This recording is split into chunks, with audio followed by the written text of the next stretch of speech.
नमस्कार मंडळी, नवीन एका इंटरेस्टिंग व्हिडिओमध्ये सर्वांचं मनापासून स्वागत आहे. मित्रांनो, महाराष्ट्रातील रेशन कार्ड धारकांसाठी ही व्हिडिओ अतिशय महत्त्वाची आहे. मित्रांनो, राज्य सरकारच्या माध्यमातून, प्रशासनाच्या माध्यमातून महाराष्ट्रामध्ये अंत्योदय रेशन कार्ड किंवा प्राधान्य कुटुंब रेशन कार्ड, त्याला आपण पिवळं रेशन कार्ड किंवा केशरी रेशन कार्ड किंवा इतर जे काही जिल्हे आहेत त्यामध्ये शेतकऱ्यांसाठी विशिष्ट रेशन कार्ड दिले जातात. तर या सर्व रेशन कार्ड धारकांसाठी ही व्हिडिओ अतिशय महत्त्वाची आहे. प्रशासनाने, शासनाने यापूर्वी जे काही बुक स्वरूपामध्ये रेशन कार्ड दिलं जात होतं ते बंद केलं आहे. त्यानंतर राज्य सरकारने PDF स्वरूपामध्ये म्हणजे डिजिटल रेशन कार्ड उपलब्ध करून दिले. ती कार्यप्रणाली सुरू केली आणि अनेक लोकांच्याकडे मोबाईलमध्ये PDF स्वरूपामध्ये रेशन कार्ड आहे, म्हणजे ऑनलाईन डिजिटल रेशन कार्ड. बरोबर आहे, डिजिटल रेशन कार्ड तुमच्याकडे असेल.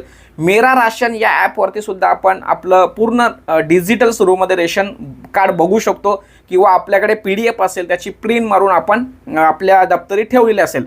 म्हणजे सुरुवातीला जी बुकं होती ती गायब झाली, त्यानंतर डिजिटल PDF स्वरूपामध्ये रेशन कार्ड आले, ते सुद्धा आता गायब होणार आहे. लक्षात ठेवा, आता राज्य सरकारच्या माध्यमातून, प्रशासनाच्या माध्यमातून ज्या पद्धतीने आपलं आधार कार्ड असतं, ज्या पद्धतीने आपलं पॅन कार्ड असतं, आयुष्यमान भारत, आबा हेल्थ कार्ड जसं कार्ड स्वरूपामध्ये असतं कडक, त्याच पद्धतीने रेशन कार्डसुद्धा आपल्याला उपलब्ध केलं जाणार आहे आणि हे अगदी मोफत आणि फ्रीमध्ये दिलं जाणार आहे. आणि या संदर्भात राज्य सरकारच्या माध्यमातून महत्त्वपूर्ण शासन निर्णय जाहीर झाला आहे. आणि हा शासन निर्णय या ठिकाणी बघा, 11 फेब्रुवारी 2016 रोजी हा महत्त्वपूर्ण शासन निर्णय राज्य सरकारच्या माध्यमातून प्रसिद्ध करण्यात आला. आणि यामध्ये बघा, सार्वजनिक वितरण व्यवस्थेचे संगणकीकरण प्रकल्पाअंतर्गत राज्यातील नागरिकांना स्मार्ट शिधापत्रिका, बघा काय, स्मार्ट शिधापत्रिका उपलब्ध करून देण्यास शासकीय मान्यता देण्यात येत आहे. त्यामुळे या रेशन कार्डच्या शासन निर्णयाच्या माध्यमातून आपल्याला आता घरपोच हे स्मार्ट रेशन कार्ड मिळणार आहे. आणि हे स्मार्ट कार्ड रेशन कार्डसाठी तुम्हाला कुठेही सायबर कॅफेमध्ये वगैरे जाण्याची गरज नाही आहे, तर ते डायरेक्ट तुमच्या घरपोच मिळणार आहे. आणि या संदर्भात ई टेंडरसुद्धा निघालेले आहेत. तब्बल 48 कोटी रुपये इतका निधी वितरित करण्यासंदर्भात राज्य सरकारच्या माध्यमातून मंजुरी देण्यात आलेली आहे. त्यामुळे त्याची आता प्रक्रिया सुरू झालेली आहे. मित्रांनो, या व्हिडिओच्या माध्यमातून आनंदाची बातमी अशी आहे की हे कार्ड आपल्यासाठी मोफत असणार आहे आणि आपल्याला सहज पद्धतीने ते हँडल करता येणार आहे, सहज पद्धतीने कुठेही फिरवता येणार आहे.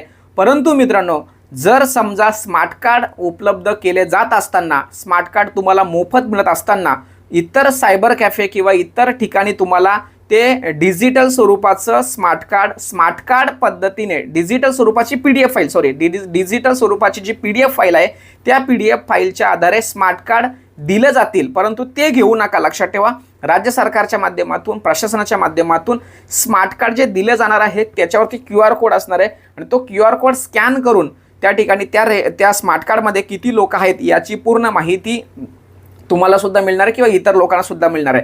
तर अशा पद्धतीने चिप स्वरूपामध्ये असणार, त्याच्यामध्ये चिप वगैरे असणार आहे. अशा पद्धतीचं हे स्मार्ट कार्ड उपलब्ध केलं जाणार आहे. तर इतरत्र ठिकाणी जे काय कार्ड दिलं जातील तर ते स्वीकारू नका, ते घेऊ नका, ते बोगस असणार आहे. त्यामुळे राज्य सरकारच्या माध्यमातून, प्रशासनाच्या माध्यमातून तुमच्या घरपोच मोफत असं जे स्मार्ट कार्ड दिलं जाणार आहे आणि त्या संदर्भात निधीला मंजुरीसुद्धा देण्यात आलेली आहे. त्यामुळे रेशन कार्डसाठी राज्य सरकारने हा जो निर्णय घेतला आहे तो आपल्यासाठी अतिशय महत्त्वाचा आहे.